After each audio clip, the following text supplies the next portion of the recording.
This series of lectures is called Growing Up in the Universe. Growing up means three things. First, it means the growing up of an individual, like you or me or a redwood tree. We all grow up from a tiny single cell up to a massive edifice of hundreds of trillions of cells during our own lifetime.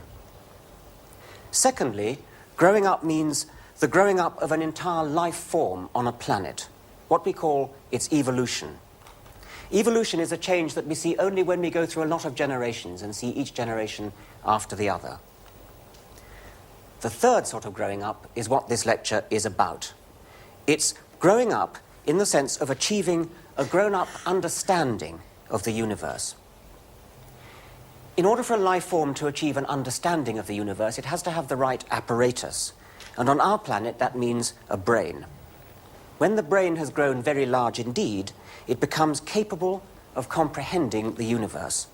And it does this by putting a model of the universe inside itself. In fact, this lecture might have been called How to Put the Universe Inside Your Skull. But long before a brain can do that, it must grow up on its planet through intermediate stages. It serves an apprenticeship of setting up models of much more ordinary, mundane things. Brains never evolve for grand purposes like simulating the universe.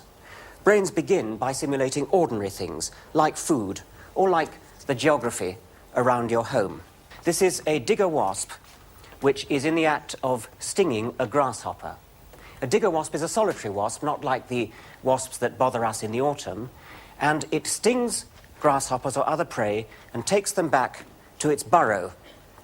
Now this represents the digger wasp, and this is its burrow, and every time it goes off and catches a grasshopper, it brings it back and puts it in the burrow to feed to its young.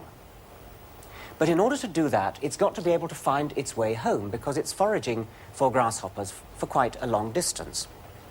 So what does it do? It comes out of its burrow, and then it flies around its burrow on a couple of reconnaissance flights, learning the geography of the terrain.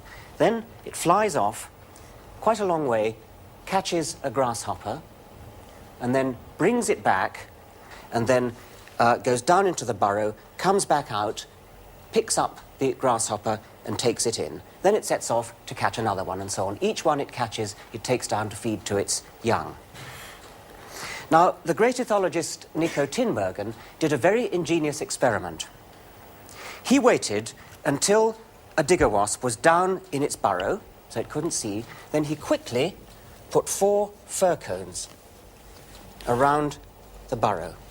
And he waited, and out came the digger wasp, and it flew round and round on its reconnaissance flight, this time taking notice of the fir cones, flew away, picked up a grasshopper. While it was doing that, Tinbergen swiftly moved the fir cones like that. The digger wasp came back with its grasshopper, came back, and what did it see? It saw 4 fir cones. That's what it had learned were the landmarks around its burrow. So it went straight for the middle of the fir cones, didn't find its burrow at all. The digger wasp had built up a mental model, a mental map of the surroundings of its burrow. Now, even a digger wasp's brain can do that. But if you want to simulate the universe, you've got to have a much bigger brain than that. And digger wasps' brains aren't up to that. We can easily see that by another experiment that Tinbergen did. Actually, it was first done by the great French entomologist Fabre. What he did was this. And I told you that when the digger wasp comes back with its grasshopper, it briefly leaves it on the side of the burrow, and then it goes down the burrow. And what it seems to be doing there is checking that the burrow is clear, that there's nothing in there in the way. And then it comes out again and picks up the grasshopper and drags it in. Well, that's what normally happens. But what Tinbergen did was this. He waited till the digger wasp came back with the grasshopper, planted it there, digger wasp went down the burrow. Now, while it was down there, Tinbergen picked up the grasshopper and just moved it a little bit, like that. The digger wasp came out, went to where the grasshopper was, and didn't find it.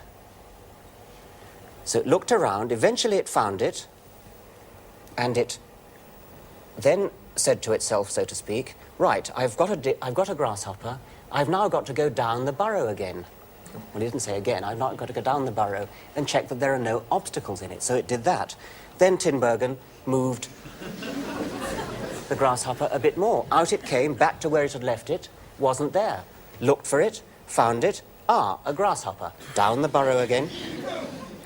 It went on and on doing this 40 times until Tinbergen got bored and just stopped doing it. So there are limitations to the digger wasp's brain, and in fact on our planet there's only ever been one brain that even begins to be capable of simulating the universe, and that of course is the human brain. Well, here is a human brain in a rather unfortunate state. It's in pickle. So let's look at a human brain of a living person. This very brain that you're looking at on the screen now is at this very moment thinking about a yellow rose. This very brain is now thinking about a yellow rose. It's now thinking about the Royal Institution Lecture Theatre. And it's now thinking about, well, what's your name? Sarah. Karen? Sarah. Sarah. It's now got a mental picture of Sarah's face inside it. It gets that mental picture through this thing, which is the eye. There's the lens of the eye. There's the retina. There is now a picture of Sarah's face upside down there. And that picture is being transmitted up a great trunk cable of 1 million wires through there to the back. And the picture of Sarah's face is now projected on the back of the brain there. More mysterious still, somewhere in here, and we don't know where, it could be distributed all over, there is a conscious feeling, a conscious image. That of brain is, of course, my brain. It was done by a brilliant new technique called magnetic resonance imaging, which is a lovely way in which doctors can now get right inside, look right inside somebody's body without cutting them open and without using harmful rays like X-rays. And I went and had that done earlier this year for the purpose of this lecture. The brain could be called the onboard computer of the body. The body moves around in a big, complicated, three-dimensional world. But the eyes that are feeding the brain with information are giving it two-dimensional information.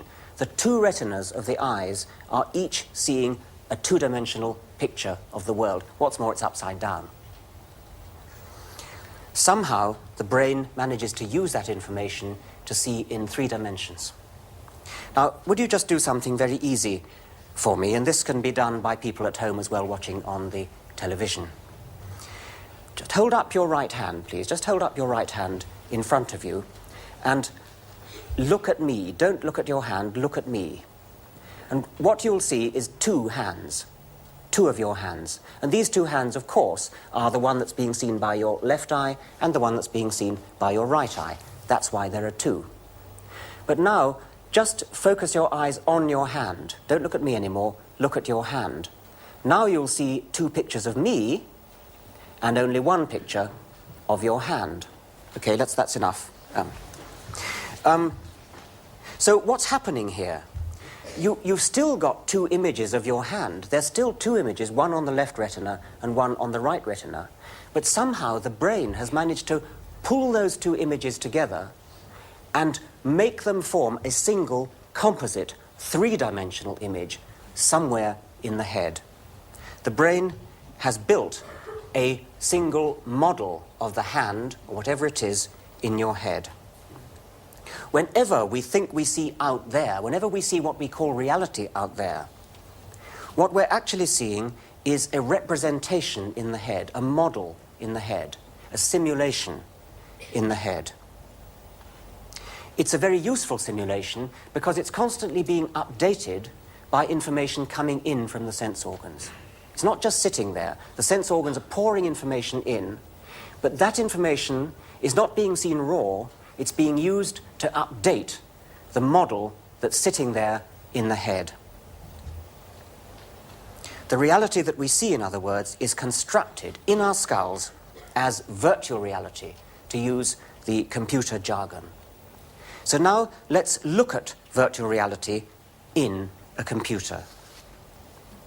Here we have a very powerful, fast computer,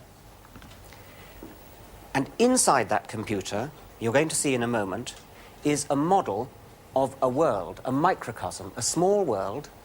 It's a house with a corridor and some rooms leading off it. And I'm going to ask somebody to come down and experience what it's like to walk through that world. Karen is going to come down and help us. Stand there, on that spot there. And first of all, I ought to just explain that the headset here has two little television screens. And the images of those two screens are cunningly offset in the computer so that what she will see is just what she would see if she was seeing in 3D, in stereo. Now, if you could put that on. Yes, this way around. Other way around. Right. Thank you. Right. Now, is that comfortable? Mm-hmm. Now, we're beginning to see on the screen what she can see. Now, could you please, to begin with, Karen, just turn your head gently from side to side. And notice that when she does that, the world appears to move. Now, if you were in this helmet as she is, this would seem very natural to you, because as you turn your head, the world appears to move in just the right way. Move your head up and down as well, and let's see what happens. If she moves her head up and moves her head down. Remember that she's seeing it in stereo. We're only seeing what one of her two eyes is seeing. So we're seeing it in mono. Right, so you have the idea that Karen, although she's standing in front of you there, she thinks that she's standing in a corridor with a row of doors on one side, and she thinks that she's going to be able, indeed she is going to be able, to walk down that corridor. And she does it, she's not going to actually move her feet very much, she's going to press buttons on the little thing you see her holding in her hand. This is a little controlling box, and if she presses one button, she can go forward. You go forward a bit. And if she presses another button, she can go backwards. Right. Now, have a little walk around, Karen, and see what you find if you go into one of those doors. Here she is walking along the corridor, and she's going to turn. I don't know which door she's going into. That's her choice. She can go into any door she likes, and she'll find something behind the door. She's going through the door. Now, what's she got here? This looks like fish. She's swimming around in a room full of fish. But I think I see a butterfly as well. Remember, this is not a real world. This is a virtual world. Anything you like can be put into this world. It's an imaginary world in the computer. Those fish are each programmed individually to behave as autonomous entities, as though they were real fish. Right, would you like to tell us what you're doing now, Karen? Well, if I go out here into space... Right, she's backed out through a wall, I think. And That's then a game. turn around 180 degrees. I can look onto it all. Right. Right, go back into the room then. Into the room. To get out. Right, now that arrow that you see hanging in front of her in the virtual space is her hand. That represents her hand. And as she waves her hand around, you can see the arrow moving. And soon she's going to approach the door and touch it with the hand, with the arrow. It opens the door. And through we go into the corridor. Now where are you going to go, Karen? Turning round, okay. Turning right round. Oh, yeah. Right. Everywhere she looks, she sees something. She can go wherever she likes. Back along the corridor. Maybe into another room? Yes, go and see what's in that door there. Right, now what have we here? This seems to be a chess set. Can you walk around among the chessmen? There's a pawn. Can you pick that up? Mm-hmm. Let's try again. Touch it with the hand. There it goes. She's lifting up the pawn with her hand. Do you see her hand moving, and then also the chessman is moving? She's let go of it. Yeah. No, she hasn't. No. If I can let go. There. And it drops. Okay. Now what's that curious sort of plank there? We go and see what's over there. She's going to fall over an edge. There's another chessboard down there. She's falling. Right, she's on the lower chessboard. There's another pawn. Go wherever you like, Karen. Do you want to fly about a bit? Do you want to carry the pawn about? She's dropped it. Where's it going? It's disappearing. It's gone, right. Now where are you? Help, we're now underneath the chessboard. We're right underneath the lower... Now we're going up the cliff. There's a castle. Up the... Whoops. OK, well, thank you very much indeed, Karen.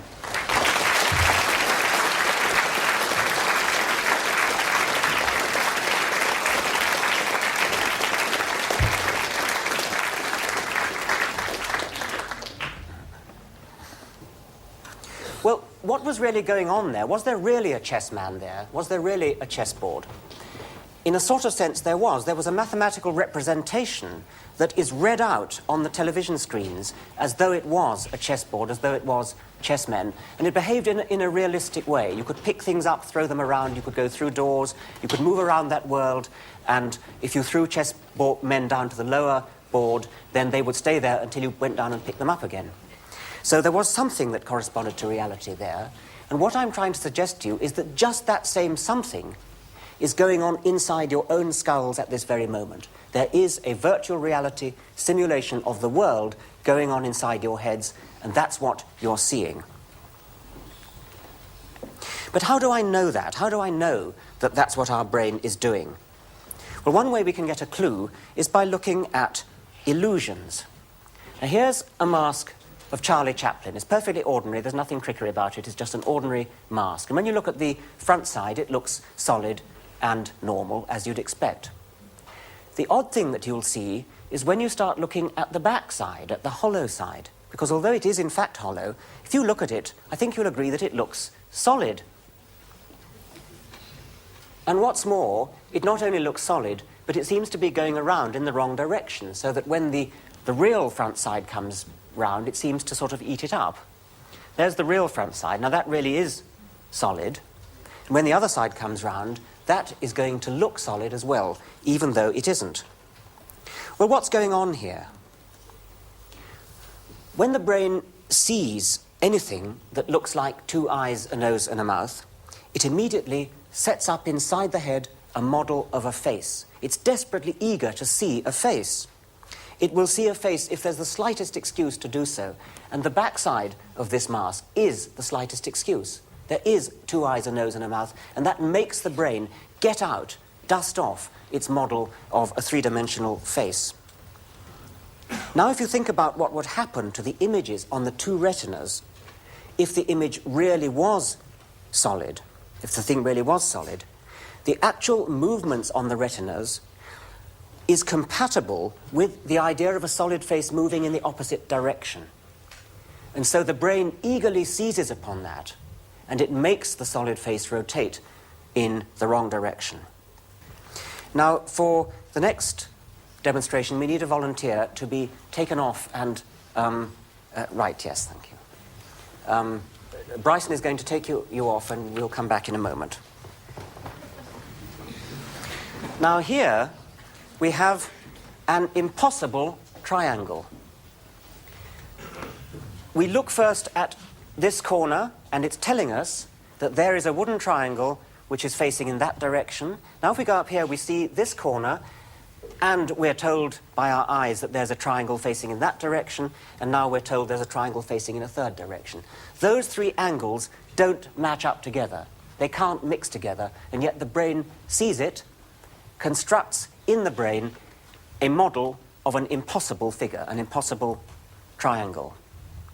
And I imagine all of you can see that. Now we're going to shatter the illusion rudely. What's happened? Out again. The triangle's reformed. In again. Out again. Thank you very much. Would you like to bring in the object now, and we can see what it really is? Thank you. I'm sorry, I didn't get your name. Sarah, right. Now, you can stay there for a moment, Sarah. You see, it's nothing special about it at all. It's just 3 bits of wood glued in opposite directions like that. I'm going to move it round and try to recreate the illusion. I haven't done it terribly well, but there it is. And now I think if I put my face in, you can again see it happening like that. Okay, thank you very much, Sarah.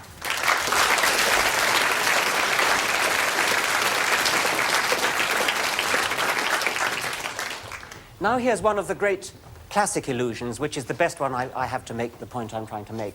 This is called the Necker cube. And it's just a picture of a cube drawn on paper. If you look at it, I think you'll see it doing a rather strange thing. It'll be alternating. The side that seems to be nearer to you will change. Sometimes it'll be one side, sometimes it'll be another. What's going on here? Well, the 2-dimensional pattern of ink on the paper is equally compatible with 2 alternative 3-dimensional cubes. So the brain doesn't know which of its 3-dimensional cubes to use. It's got 2 potential models of 3-dimensional cubes in there waiting to be used, and it doesn't know which one to use because both of them are equally compatible with the 2-dimensional pattern of ink on the paper. So what does it do? It could plump for one or other of them, but it doesn't do that. What it does is alternate. And so you sometimes see one and you sometimes see the other. Now this is a more elaborate version of the same thing because this is a real cube, as you can see, made of metal, and it's rotating. But once again, if you get the lighting right, it is sufficiently, perhaps it's best if you look at it on the screen here, the 2-dimensional pattern that's moving around your retina is equally compatible with 2 different 3-dimensional cubes. And so if you look at it and perhaps blink, look away and come back again, you may see it change direction. And what's happening, as I say, is that the brain doesn't know which of 2 models to use, and so it chooses them alternately. But we don't have to go to the lengths of setting up illusions with apparatus to satisfy ourselves that the brain does set up a virtual reality model. Here's something we can all do without any apparatus at all, again including people at home. So this is something you do to yourself. You won't see anything on the television screen if you're at home. You'll just do it to yourself. Just very gently with your finger, move your own eyeball. Just poke it up where I'm doing it. See where I'm doing it? And I think what you'll see is that the world moves as you do it, doesn't it? It's like a little minor earthquake when you do that. Well, of course, that's exactly what you'd expect, isn't it? Because the image on your retina is being moved, the eyeball is being moved, and so the apparent position of the object you're looking at is moving. So you see it as movement. What's so strange about that? Nothing strange about that, that's just what you'd expect. But now let's think a bit further, because doesn't something very similar happen whenever you roll your eyes about? If I roll my eyes do it now, just roll your eyes, move your head about, roll your eyes. The image on your retina is going crazy. Much worse, in fact, than when you simply poke your eyeball with your finger. The image on the retina is moving, but what are you actually seeing? You're not seeing the world moving like an earthquake. When you roll your eyes about, the world appears to be as steady as a rock. So on the one hand, when you poke your eye, the world appears to move as though there's an earthquake. On the other hand, when you voluntarily wiggle your eyes about like that, although the same thing's happening on the retina, what you see is a perfectly steady world. Why is that? What's the difference between those 2 cases? Well, it's this. There might really be an earthquake going on, and it's important for the brain to know. On the other hand, it's also important that the brain should not constantly think there's an earthquake whenever you move your eyes about. So what the brain does is whenever it sends an order to the eye muscles to move the eye, to roll the eye, which it often does, it sends a copy of that order to the virtual reality software that's engaged, that's busy setting up the model of the world. And the virtual reality software is told, okay, the eye's about to move, expect the world to move. And so the virtual reality software does not see an earthquake because it's been told to expect it. The model in the head is precisely compensating for the anticipated movement. But when you poke your eye, no copy of any order is ever received. And so the world really does appear to move as if there was an earthquake. And indeed, there might be an earthquake, and it would be important for the brain to know that and not just to immediately discount it. Now, a very clever experiment on this was once done by a German scientist who put his own eye muscles out of action with an anesthetic. Now, I was going to call for a volunteer for this experiment. We have a volunteer, but I think, unfortunately, there isn't any time, so we'll have to... I'll just have to tell you what happened. What this German did was he anesthetized his own eye muscles. Now I think what would happen. Whenever he told his eyes to move, they didn't. Nothing happened. They stayed absolutely stock still. And the image on the retina stayed absolutely stock still as well. But the copy of the order had gone out to the virtual reality software in the brain. And the virtual reality program was told to expect a movement. So when no movement came, it interpreted it as if it was an earthquake. So whenever this German told his eyes to move, whenever he gave out the order for his eye muscles to pull the eyes around, the eyeball stayed absolutely still, the image on the retina stayed absolutely still, but the model in the brain moved, and he saw an earthquake. So that's my evidence that the brain is setting up a model of the world. We're seeing virtual reality. I now want to switch temporarily from that topic and talk about the evolution, the growing up of the human brain itself. By evolutionary standards, the brain seems to have grown up very, very fast indeed. One authority has said that the evolution of the human brain over the last million years or so is perhaps the fastest advance recorded for any complex organ in the entire history of life. And compared with the skulls of other apes like chimpanzees, our skull is indeed very big. It seems to have blown up like a balloon. And here's an animation of that. This is the head of Australopithecus, which is one of our ancestors. And now you can see the evolution gradually happening before your eyes. It's becoming a Homo erectus. It's an early Homo sapiens. It's changing now to becoming a modern Homo sapiens like us. Look how the skull is ballooning out. The head is ballooning out as evolution goes by. We've compressed about 3 million years of evolution into that animation. Now here's the same thing from the side view of the skulls. Here's Australopithecus again. Look, quite a low head. Now it's going bigger, the jaw's coming in, evolution's going by, millions of years going by, and the skull is blowing up like a balloon, blowing up, blowing up. There it is. There's a modern skull. There's a modern human skull, chock full of brains. Well, one way of perhaps understanding what's happening there is to look at computers again, because something rather similar, some very fast evolution seems to have happened with the computer. And here's a dramatic quotation to illustrate that from a psychologist called Christopher Evans. Here's what he said. Today's car differs from those of the immediate post-war years on a number of counts. It is cheaper, allowing for the ravages of inflation, and it's more economical and efficient. All this can be put down to advances in automobile engineering, more efficient methods of production, and a wider market. But suppose for a moment that the automobile industry had developed at the same rate as computers, and over the same period, how much cheaper and more efficient would the current models be? If you have not already heard the analogy, the answer is shattering. Today, you would be able to buy a Rolls-Royce for £1.35. It would do 3 million miles to the gallon, and it would deliver enough power to drive the Queen Elizabeth II. And if you were interested in miniaturization, you could place half a dozen of them on a pinhead. So if the human brain has blown up like a balloon, it looks as though the computer has advanced even more spectacularly. Although, of course, it's rather unfair to compare the timescales directly, because the evolutionary timescale is limited by the fact that in order for evolution to happen, people have got to die, generation after generation, and other people have got to reproduce. It necessarily takes a lot longer than technology, which can advance all the time. Nobody knows for certain what it was that caused the ballooning of the human brain. There are lots of theories. But as I said, perhaps we can get a clue from computers. If we look at what it is that's made them develop so fast, improve so fast, it might help us to guess why our brains have too.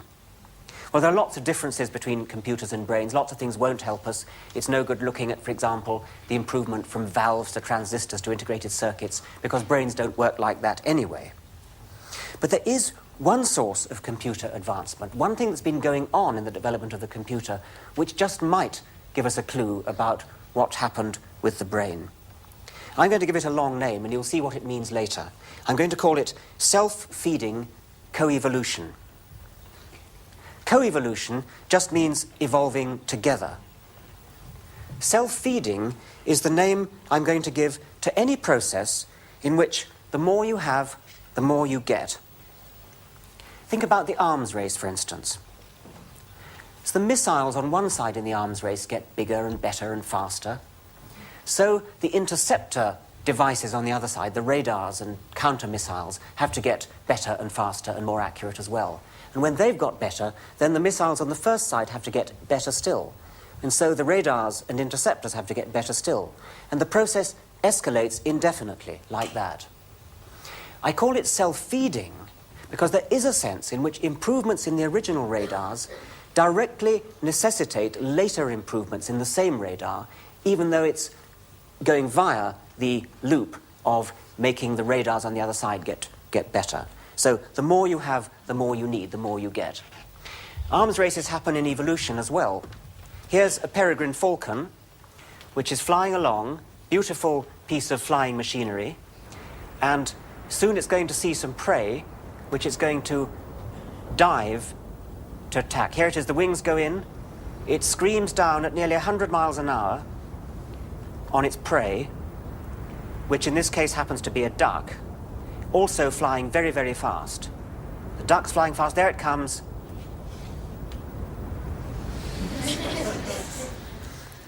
Both the duck and the hawk are end products of a long evolutionary arms race. Both of them are extremely good at flying, and the reason is that the other one is. In their ancestry, improvements on one side necessitated improvements on the other. As hawks got better, ducks had to get better. And as ducks got better, hawks had to get better. So indirectly, it was the improvements in the hawks that made their descendants have to get even better later. And improvements in the ducks made their descendants have to get even better later. That's why I call it self-feeding. Now, what this is all leading up to is that something like that self-feeding coevolution may have gone on in the development of computers and, more importantly, brains.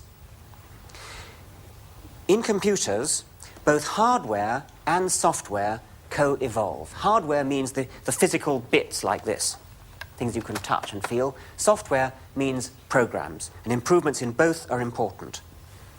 Here's a very simple piece of hardware, the mouse. It's just a ball and socket, ball there in a socket, and as you move it around, you see a little pointer moving around on the screen. And this gives you a very, very powerful illusion. You almost feel as though your hand is in there moving things around the screen. It's a natural thing to do. In the bad old days of computing, if you wanted to do something like throw away a file, then you had to go to the keyboard and you had to type some ridiculous rigmarole, like delete, mider, baslib, codswood, tuxt, all sorts of stuff like that. If you made a mistake, you had to correct it, and you usually did make a mistake. You nearly always forgot what the command was anyway. Nowadays, all you have to do, if you want a throwaway comment, is just pick it up, move it to the waste paper basket, and let go. Now we have to empty the waste paper basket, which you see is bulged, and agree to let it go, and it goes. That's just a trivial example. What's much more important is that the modern computer world is entirely dominated by using a mouse or using some kind of pointing device to quickly move things around, do things very, very naturally, as though you were moving bits of paper around on your desktop. Pick things up, move them around, make them appear, make menus appear, and so on, like that.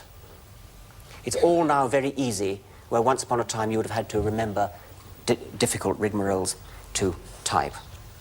Now, the reason for bringing this up is that it was all triggered by an original, very simple hardware device. That in itself is trivial, there's nothing much to it, it's very easy. But what it spawned was a whole new generation of software, and software building upon other software, building upon other software, and so you build up a complete edifice of mutually working, co-evolving software. Another example of computers getting into a self-feeding spiral is the way computers themselves are designed. Modern computers are far too complicated to be designed in detail by humans. This chart here is 1/8 of the circuit diagram of this chip here. So that is one computer chip, and the circuit diagram for that computer chip is 8 times as big as what you see here. Now let's just walk around this a little bit. Each of these red marks here is one wire. Following them up round here, let's follow these main trunks round here. Let your eye roam over this remarkable document and realize that no human could really sit down and design that. A human has the basic ideas, a human programs the computer to do it, but modern computers are very largely designed by the previous generation of computers. Modern computers are piggybacking on the back of an earlier generation of computers. Once again, we have an example of a self-feeding spiral. Early advances lead into later advances, and they go into a spiral.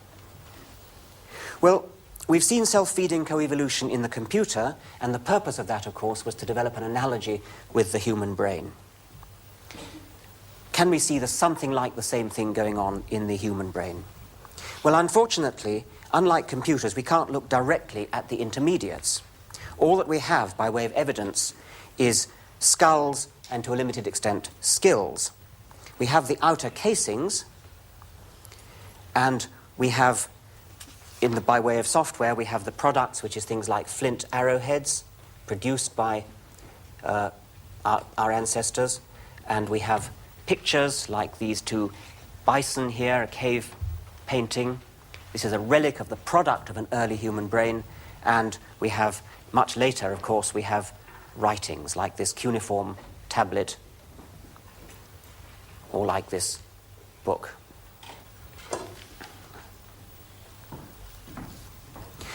But what happened to make the human brain take off? What was the equivalent of the mouse, the thing that made our species leap forward in the way that it did? Well, it has to be largely guesswork. About 3 million years ago, when our ancestor Australopithecus roamed about Africa, his brain was no bigger than that of a chimpanzee. This again is Australopithecus. And if this ancestor of ours had met a chimpanzee, they would have been on roughly equal terms as far as brains are concerned. Either of those species, any ape species at that time, could have been the one that took off. But the whole point of talking about self-feeding spirals is that to begin with, there won't be anything very dramatic.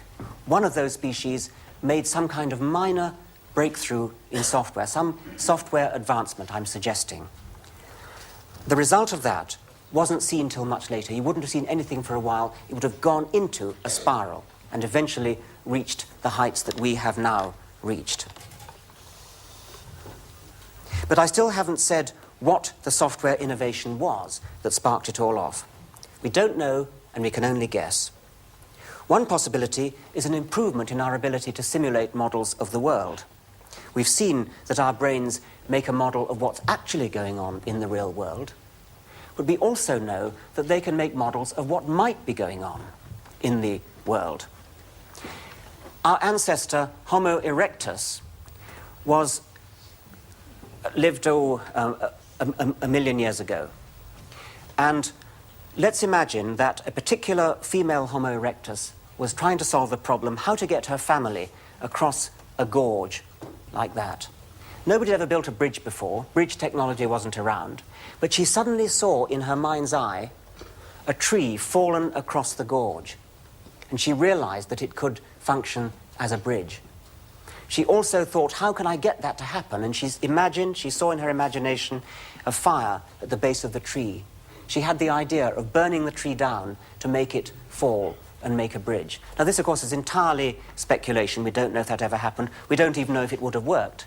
The point I'm making is that she had a model in her head of a tree fallen across a gorge with fire, and that something hadn't yet happened. She was anticipating something that might happen in the future. And if you can do that, you've got a trick that's really worth having, because you can solve problems that other animals can't solve. So that's one possibility. Imaginative simulation may have been the software trick that took our species off.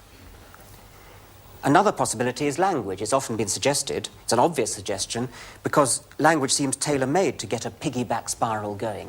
If you've got language, then each generation can learn from its predecessors, learn from the previous generation, learn from their mistakes, build on their experience. So maybe it was language. Unfortunately, there's a snag. There's some evidence that that language in the form of speech, at least, proper speaking, didn't arise until after the ballooning of the brain. But perhaps we can get out of that by suggesting that language had an early apprenticeship in the form of a kind of sign language, or drawing in the sand. Or perhaps language arose before actual speech arose, as a sort of way of talking to yourself, to get your thoughts into a logical order, to plan your actions in a logical order, and only later, perhaps, did it become externalized in the form of speech, using the tongue, lips, and voice, so that brains became, as it were, networked together.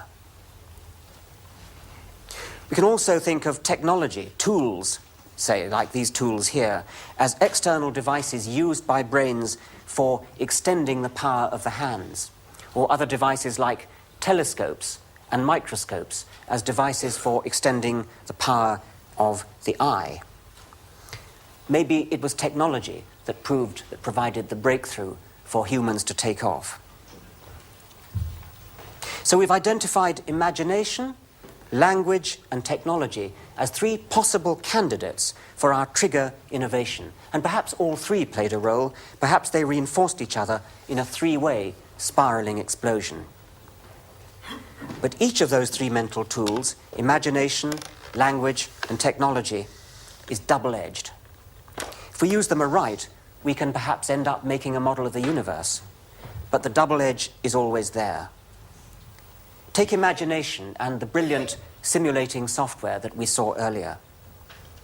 It can be immensely useful, but it can also have unfortunate consequences. A brain that's good at simulating models in imagination, things that aren't there, is unfortunately also, almost inevitably, in danger of self-delusion.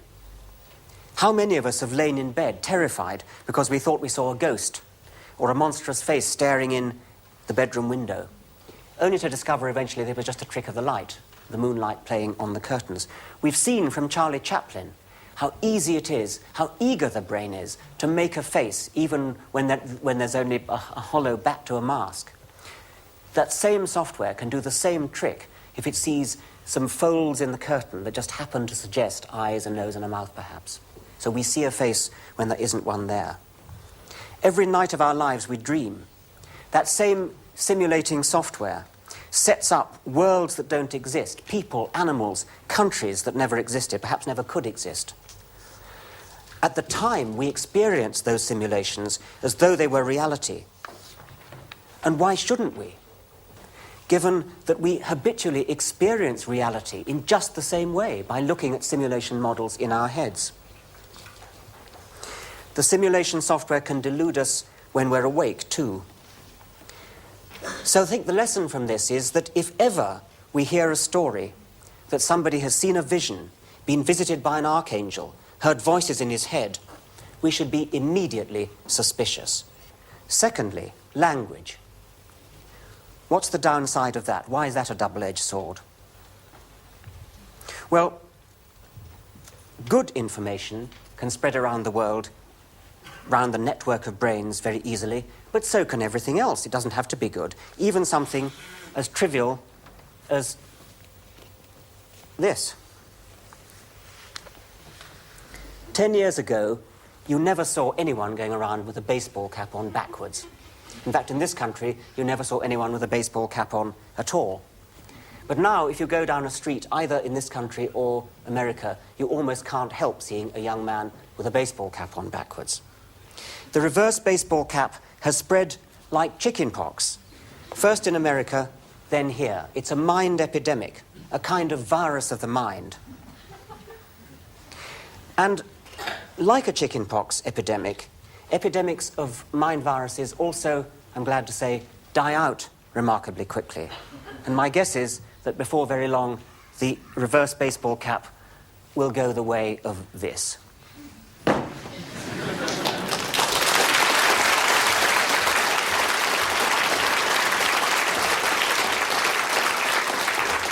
Well, baseball caps and turtles are, of course, harmless. But there are other, more powerful idea systems that are more sinister and that do actively hold back progress towards our understanding of the universe. In 1633, the Holy Inquisition condemned Galileo Galilei, the great Italian physicist, to life imprisonment. His crime was to publish a book arguing correctly that the world moved round the sun. He was condemned on vehement suspicion of heresy because his science contradicted the beliefs of the dominant culture of his time. And let's be complacent about our time. It's in our time that an entire religious sect has been actively incited by its leaders to murder a distinguished novelist because he wrote a book that was seen as threatening the verbally handed down beliefs of that sect. And it is in our century, too, that perhaps the most pernicious language virus ever known was spread.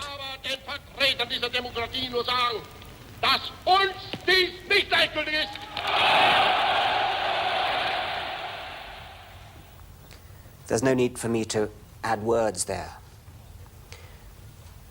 Let me return to the general problem of language and its power for ill as well as good. Human children have an awful lot to learn as they grow up. Language is a magnificent tool for learning. It enables us to cram in a few years the best of the wisdom of centuries. No doubt that's why children are so receptive when they're young.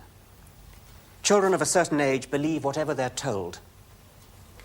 Father Christmas and tooth fairies are harmless enough.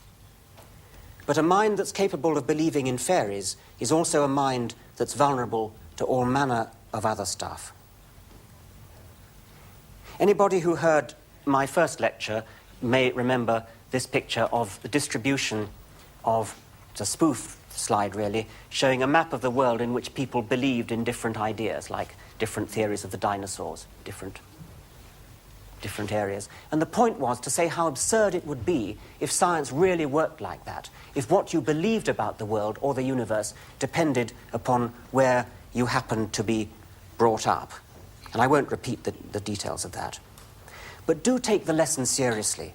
Look at your own beliefs about the world, about life, beliefs about the universe. Do you believe them because you have some reason to believe them?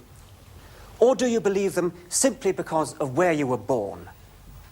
Would your beliefs about the universe fit comfortably on a map of the world like that? If so, be intensely suspicious of them.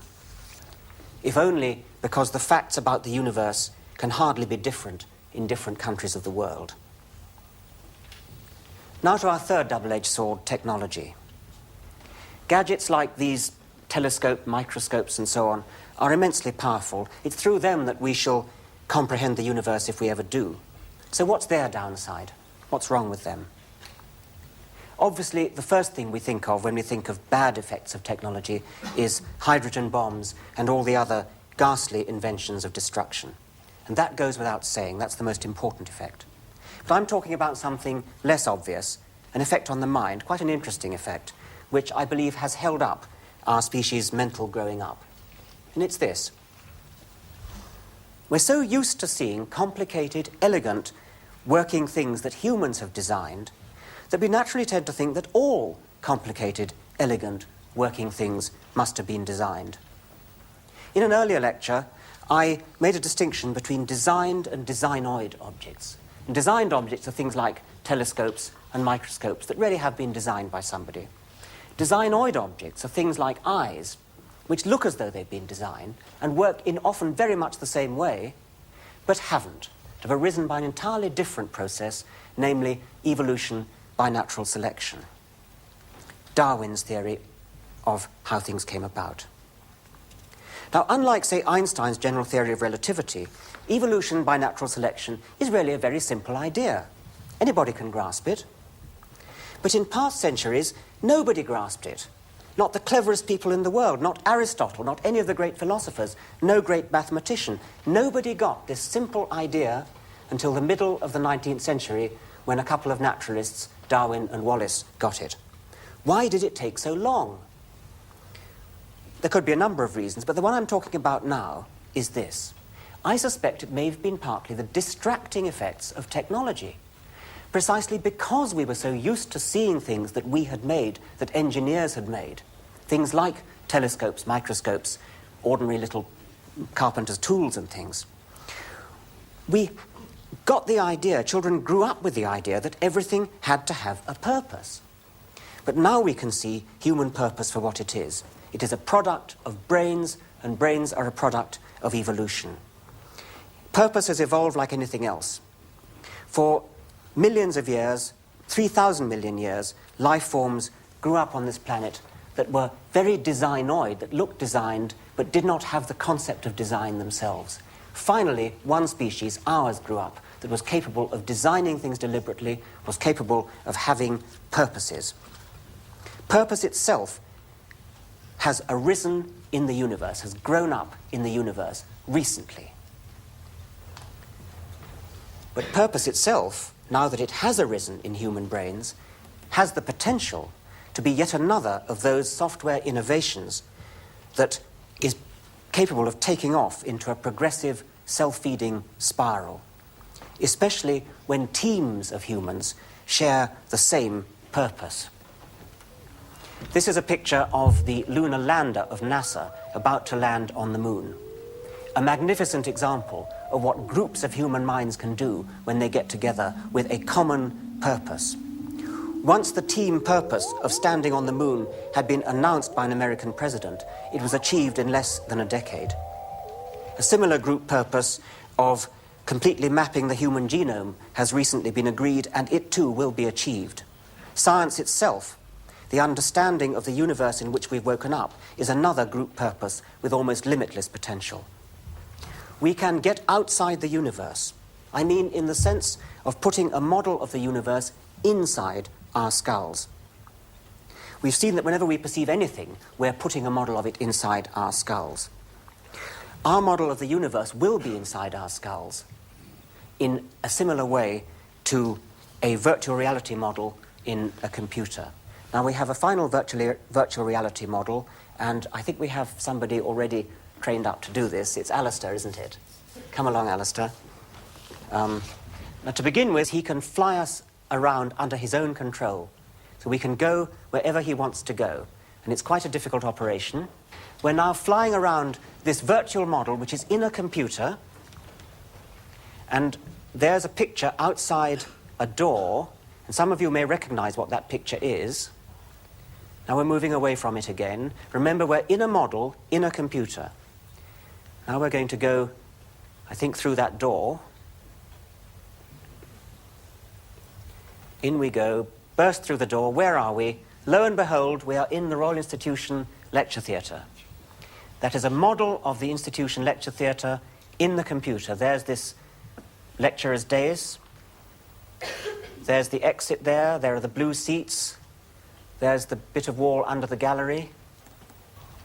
OK, I think that's enough. We've got the idea. Thanks very much, Alistair. We've got the idea.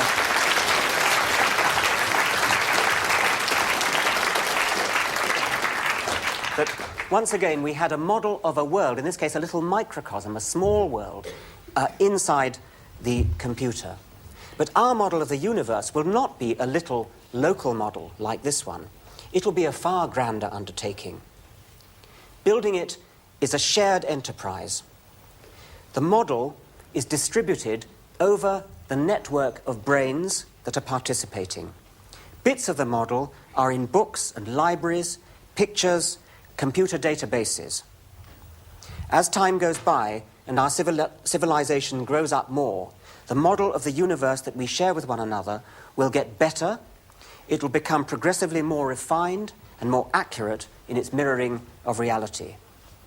And at the same time as we grow up, our shared model will become progressively less superstitious, less small-minded, less parochial. It will lose its remaining ghosts, hobgoblins, and spirits. It will be a realistic model, correctly regulated and updated by incoming information from the real world. A powerful model with parts that move relative to one another. A model capable of running on into the future and making accurate predictions of what's going to happen to us and our world. We, perhaps alone in the universe, are capable of finally growing up. Thank you very much.